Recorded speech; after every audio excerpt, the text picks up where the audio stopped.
Hi, Cathy here from Eclectic Images with a bit of a mixed media card for you today. It's going to involve a bit of stamping and some stenciling and some texture paste and some watercolours, so it's going to be fun. I actually don't know how it's going to work out. We're just going to have fun. Okay, so let's have a look at our products for today. Just one stamp, and that's Unicorn, and combined with the Dot Wave Stencil from Scrapbooking and Craft.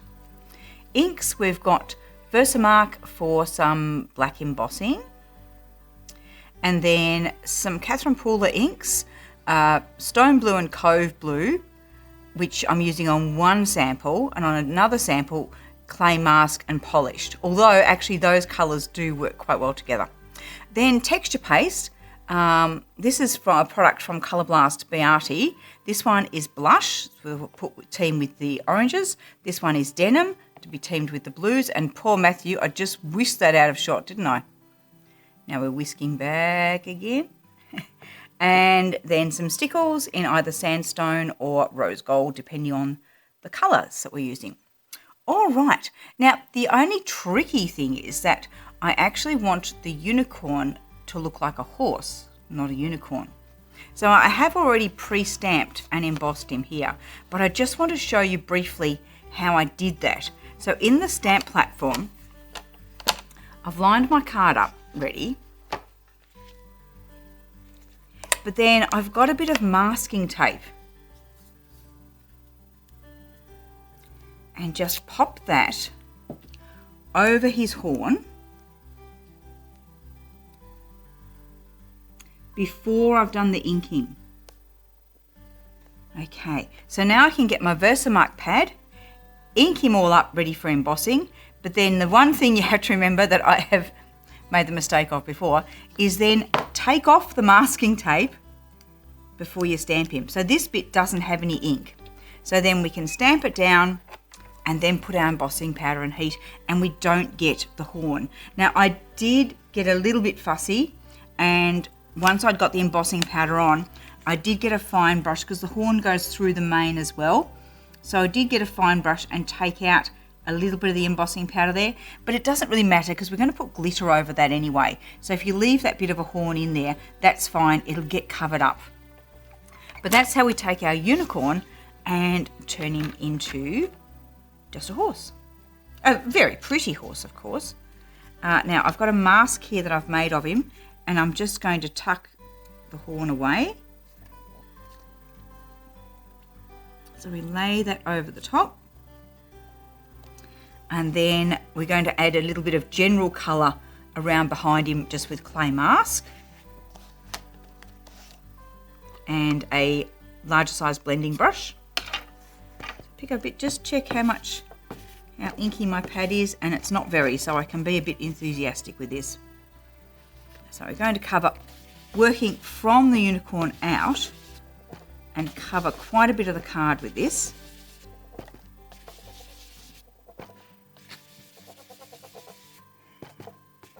And yes, I'm still working on the squeaky table.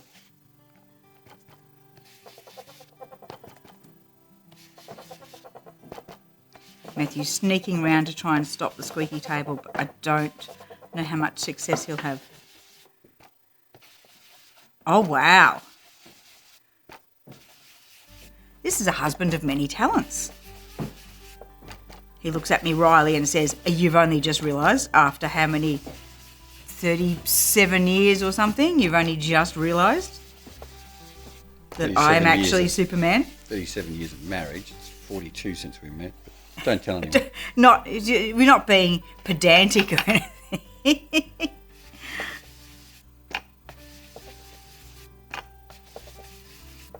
Now I have to work really hard to see if I can get the table to squeak again, just to frustrate him.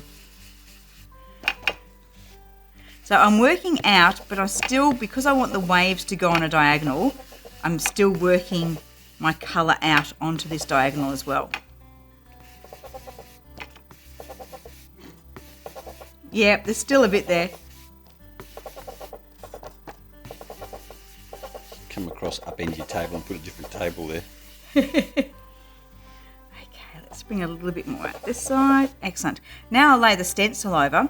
And there's one trick that I want to show you that I didn't do on the other card. We're just going to put in some general dots first. So I'm going to be swooshing some dots out from him. Just using the same colour.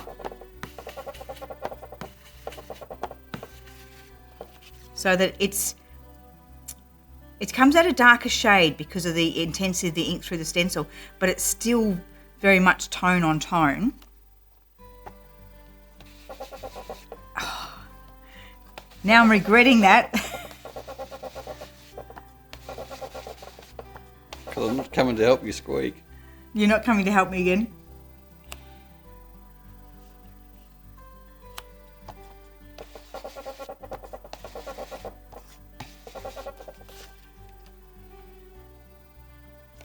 Now this way, going out this way, I don't want to end up with that sort of solid line, so I'm just going to put some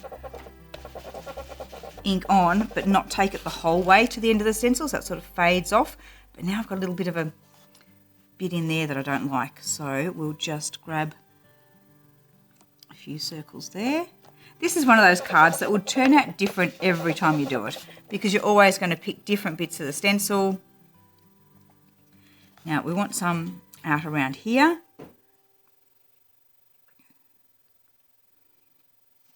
But again, I probably don't want that solid line there, so I won't go all the way to the edge of the stencil. So we end up with the dots sort of fading off. Let's do some out this side of him the same.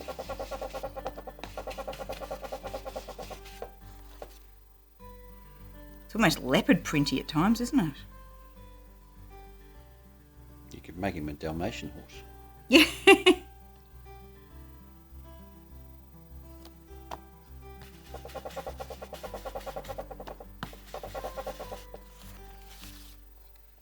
Okay. Oh, a little bit more down there. Look, I'm just going to keep getting carried away with this. You can also vary the amount of ink on and the intensity with how much you push the brush through the stencil so that you get softer areas. So we can just have it really fading out. Can we see that on the camera, Matthew? How some of it is stronger and some is just fading off to almost nothing. I like that. Now I'm going to switch to the polished, which is a darker colour, but I'm really going to look at the pattern of what I'm going to be creating with the texture paste. So with that, I'm going to create, so I can lift this off now. I'm going to have a swirl coming up onto the horse. So what I'll do is imagine where I want it with the texture paste. I'm going to drop it down a little bit.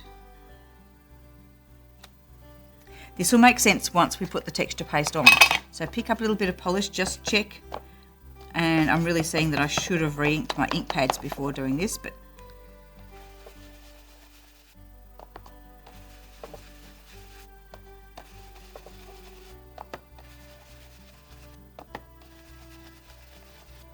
so I'm just inking the front part of the brush and I'm pushing that onto the stencil so that I get a good intensity of ink. I wouldn't have to be putting so much pressure on if I had re-inked the pad, but I want this to be quite strong. Now let's bring it up onto him. Also too, I don't want to get the circles on the other bits, so I really want to focus that brush just on that part. This is where actually one of the medium size with the Couture Creations blending brush could be really good as well, because you could do that with a smaller brush. Okay, so we've got that sweeping up there. And then I'm going to do another sweep, probably with this one here. And this time I'm not going to go over the top of our horse, I'm just going to bring it down towards him. So put it where I'm going to put my texture paste, move it slightly. Oh, I thought I got really good at not getting the noise. There we go. Pushing on the table as well. Nearly finished with this bit. right up to that little circle. Okay, so now I'm going to use those same 2 bits of the stencil, but with our texture paste. So to apply that, I'll need a palette knife, and I'll open up our texture paste.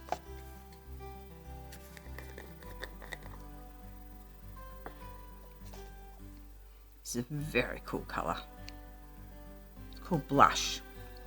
Okay, so onto the bit that's going to go onto the horse, which was this part of the stencil.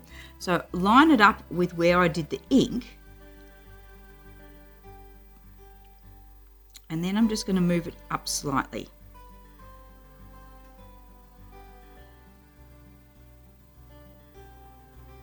Are you doing the drop shadow? Yes! Yes, that is what I'm doing. I just wasn't going to tell them yet.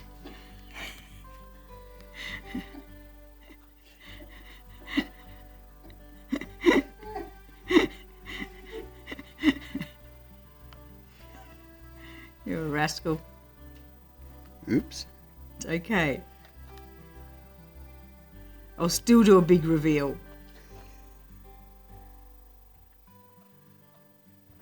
Who asked you to be along? Stay tuned for Matthew to tell you what your Christmas presents are going to be.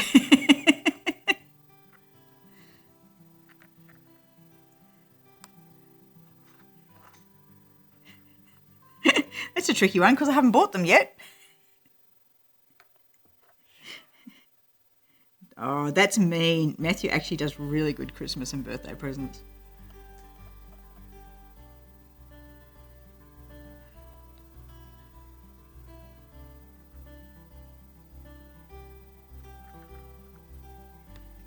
So I'm just making sure I get fairly nice even coverage. I'm just sort of popping on it and then just giving it a bit of a scrape, but making sure I don't scrape colour out of it. Because sometimes as you're scraping it, you can actually dig too much and lift the colour back out. So I'm trying to scrape just across the top of the stencil and not dip into the holes at all.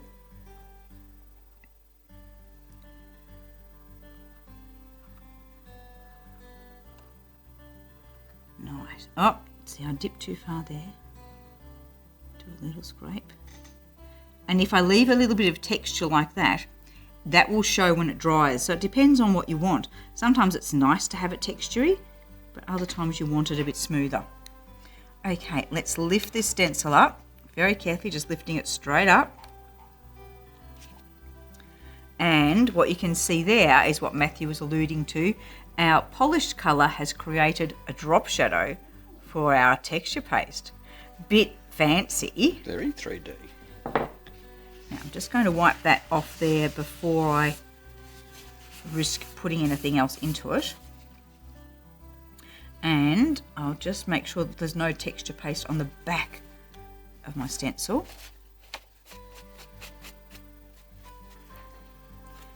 And we'll lay the other bit, which was this part, lay it on. Now I'm sorry, this might get in the way of the shot. I'll move it around a bit because I'm having to hold that up so that I don't touch that wet texture paste. Your other way would be to wait for this to dry and then come back and do the second part. But of course, I'm not going to do that. So pop it in, lift it up a bit, hold it in place, pop our texture paste on. I'm just thinking this would be a really good place to have used my magnetic workstation, wouldn't it? So scraping and trying to get quite a nice smooth finish. My problem is going back over it and then mucking it up. I have to just go and then move on to the next bit.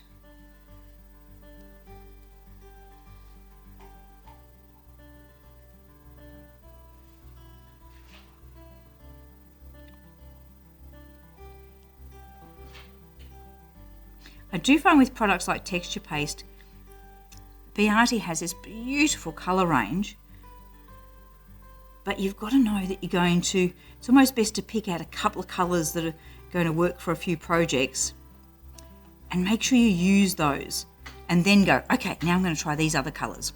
because if you just leave them sitting around, they do dry, and you can find that you get to go and do a project and all these things that you've been hoarding suddenly aren't any good.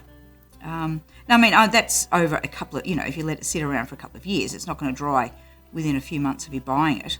Definitely not that. But yeah, when you are getting your supplies, make sure you go home and play with them and you use them, because it's just really sad if you find you have wasted them. A lot of stuff doesn't go off, but there's some things that do. So yeah, just things like texture paste, make sure you play with them. Okay, now lift that out and look at our gorgeous drop shadow there. Oh, that is beautiful. Now I'm going to very quickly just give those two bits a clean. Now I haven't got it for this one at the moment, but I normally put a piece of wrap or Glad wrap or something in the top of this and press it down on the colour just to keep the air out of it. I'll show you my denim blue one. So you can see I've got that plastic pressed down around it, and that helps to stop it drying out. Oh, show again, sorry. So we've got Glad wrap pressed down into there, and that helps to keep the air out. Okay, so and doing the lids up too helps. Okay, let's grab our bit of paper towel and move that out of the zone where I'm about to be spraying some water.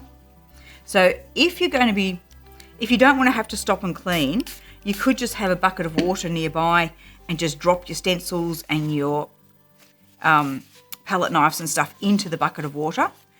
I'll give this a good scrub later with a toothbrush and a bit of hand soap, but I just want to get the excess off so that I can put that down and not worry about it drying and going hard on it.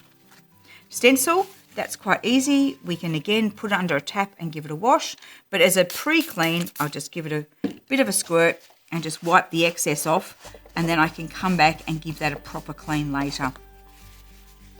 But do make sure, don't just leave your stuff to one side, because things like texture paste do dry and then it makes it harder to work with your stencil next time. So I'll come back and give those a scrub later, but they've now at least had a pre-clean. And we'll turn over a fresh page because I'm going to switch to, that's going to take a little while for that texture paste to dry. So what I'm going to do is switch to one that I've prepared earlier. So this is the one that's in the Cove Blue and Stone Blue colours. So this has all been done ready for us to be able to do the next stage of colouring, which is going to be done with the Pentel markers. And I'm thinking some bright blue and pink for on the, no, let's go really contrasty, yellow and pink on the actual unicorn, horse himself. I'm so used to calling him a unicorn. So I'm just going to colour him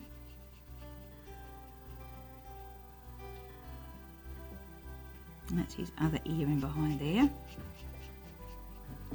And we're just going to get some water. I'll use with my broader brush and just wash it out. I'll add some yellow in there.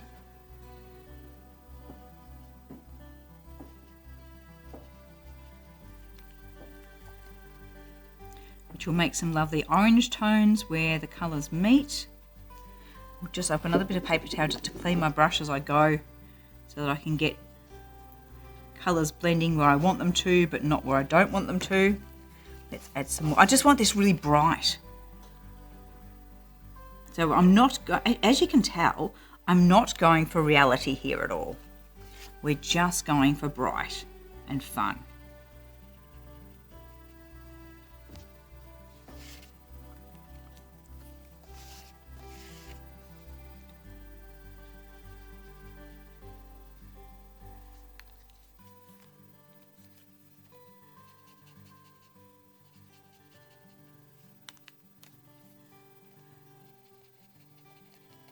I do love that as soon as you put some water on these markers, how much the colour just moves and starts to blend in together.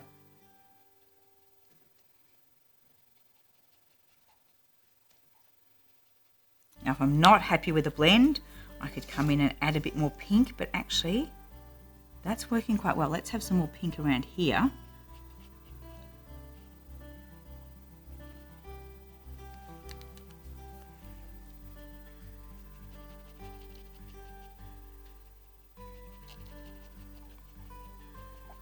So I'm actually trying to not touch the water brush to all of the areas, because otherwise it would water down, and I do want some of it to stay quite bright. As you can see where I've blended the colours, we get a softer colour.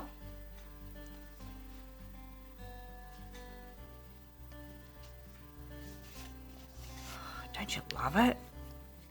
Maybe you hate it, but that's okay. I'm loving it.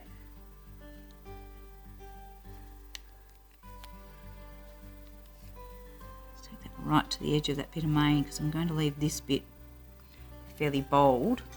Let's do some blending in there, but not take away from all that yellow too much. So I'm just going to clean my brush and just work that orange back a bit so I don't lose all of my beautiful yellow. So I'm pushing yellow into the orange. Now we'll get back to blending here. Again, push that back from the yellow into the other colours so we don't lose our bright yellow. Oh, this is so bright. And yes, that is what I intended, Matthew. I just hadn't quite worked out the pattern that I was going to do, but the bright is definitely what I intended. Now we're going to mix some dull. So I'll put away the pink and the yellow. And I'm not going to turn this one into a galaxy sky or anything else. I'm just leaving it bright, just so it's just such a contrast with the blues. But now for the mane, we're going to mix some blue with some sepia. So this is going to give us a darker, denim-y looking blue. So let's put some blue on our mat. Now I've got a glass mat here that I'm working on, but you could have this on a palette or a plate. Or a tile. Or a tile, yep. And I'll keep that big brush a bit clean and use my medium one for applying the colour. So let's mix those in together and just see what we get. I can always add a bit more brown or a bit more blue until I've got the mix just how I want it. I'm liking that, but I'm thinking I'm going to need more of it. So let's... Matthew's going, what is the plan if you're needing more than that? Let's add more. I do have a plan here, and it's messy. It's going to get messy. So let's mix. Ah, that's good now. Mix all of that together. Get this dirty sepia-y sort of blue happening. Okay. Now, this is for his mane. And as I said, I am going to cover the mane in glitter as well. So this just gives a little bit of background to the mane that's not adding lots more bright. We've got enough bright happening. Now we just need a little bit of background. And I'm just going to flick it in the direction that the mane goes. See, that's giving that lovely contrast to the bright. Just make sure that I get in close to his other ear there. Now this is where having embossed it first is wonderful, because it means that I can butt up to the edges of the embossing and it's not bleeding over into the other colours. So I put a bit of colour on, and then I just, with the tip of the brush, just follow those lines. Or if you want to add a few extra wiggles, just add some extra bits yourself, that's fine. So butting it up to the edge of the embossing, and then we can pull some colour out.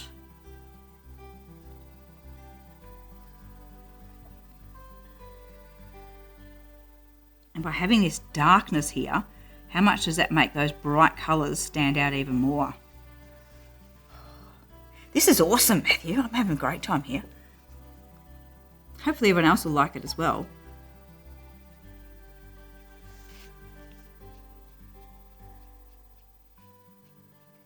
Matthew's going, yeah, you're colouring.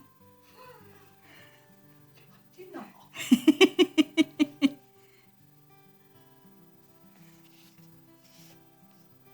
So you just two little wiggles and just trail off like the mane is.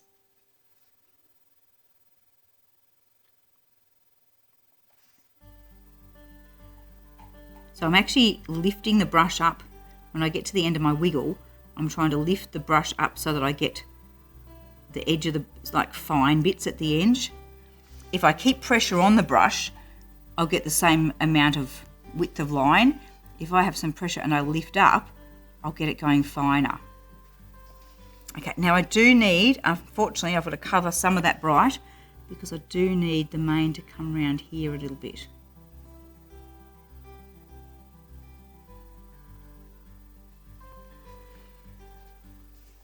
And we need it to follow through here.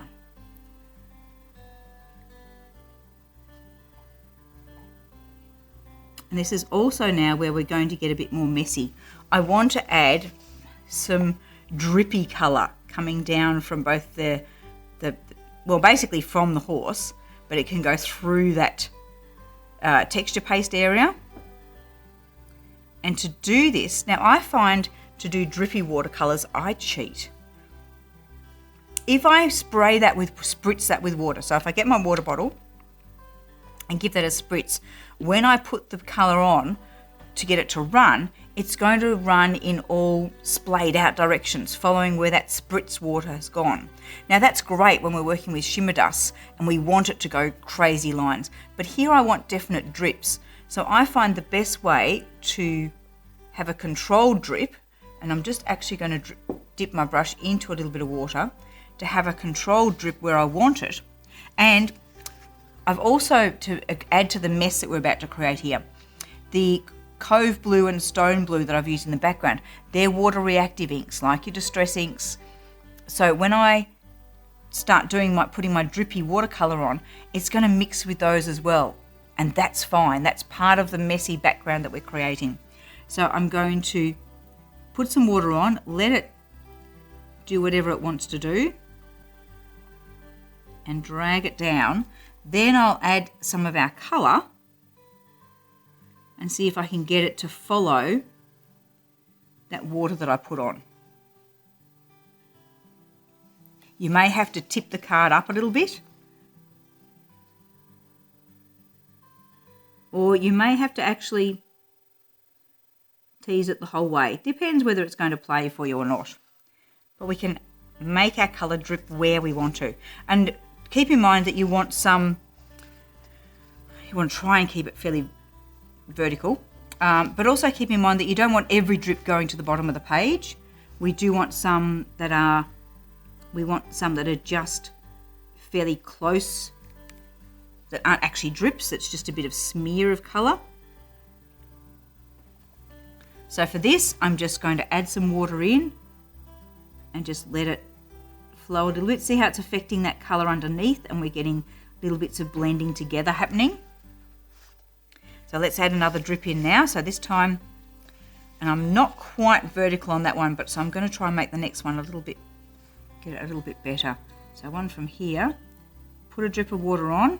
Now if you like, tip the card up at this point and just add a bit and see if you can get it to run.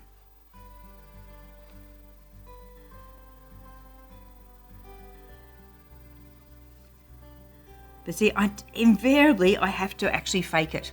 I can't get them to just run artistically where they're supposed to. Let's add some colour in. Doesn't matter if the colour, see the drip, the water has picked up colour from the blue background. So it doesn't matter if this colour doesn't actually go the whole way, because we'll get a little bit of some transitions of colour. Let's do a bit more just mushy stuff. So just teasing some water into it. And where for our next? Maybe just a half drip. We'll just add a little bit. Oh, look, there's one forming there itself. Let's see if we can encourage that to do something itself. So I'm holding the card up, adding water, and I'm drawing it in where I want it. Like, I think I need to watch some more watercolour artists. I've been doing some watercolour classes, but we haven't covered drippy watercolours yet. Come on, run for me. There it goes. It ran a bit for me. Okay, we might do just a little one off here. So not going too far. And that means I've got an even number now, so I probably need one more. Plus we need to sort of finish off with doing a bit of a shadow around there. So I'm putting it on. I'm going to get my big brush and just smoosh that a little bit to soften it. Soften it a bit where it meets the horse. So we're just going to push some pink into it. Let it run into our card a bit. Not too much. So I'm just going to come in with my paper towel and just take that back. I don't want it messing with my bright colours, you know, settle. Let's just do a little half drip.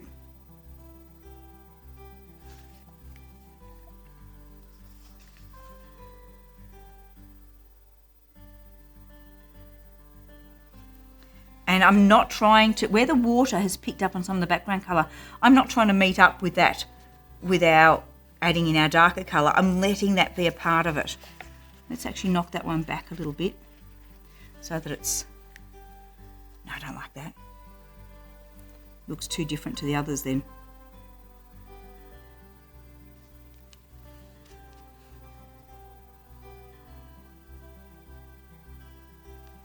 And I don't like that line I've got there, so I'm just going to come in and put some more water in, which is totally messing with my background, so I will need to do a bit of paper toweling. And if I lift too much colour off, I can come in with my brushes and shade a bit of colour back on there afterwards. So if it messes with your background too much, add some shading back over it, like it's not going to be the end of it. Or if I bleached out a bit like I have there, I could do the same up the top there and echo it in another place on the card. Now it might look nice to add a couple of drips coming down from the top of the card. We'll play with that later. This is how I felt, this is what I was aiming for with this particular card. I'm going to bring it forward onto the black because I'm picturing it with it mounted onto a black base card.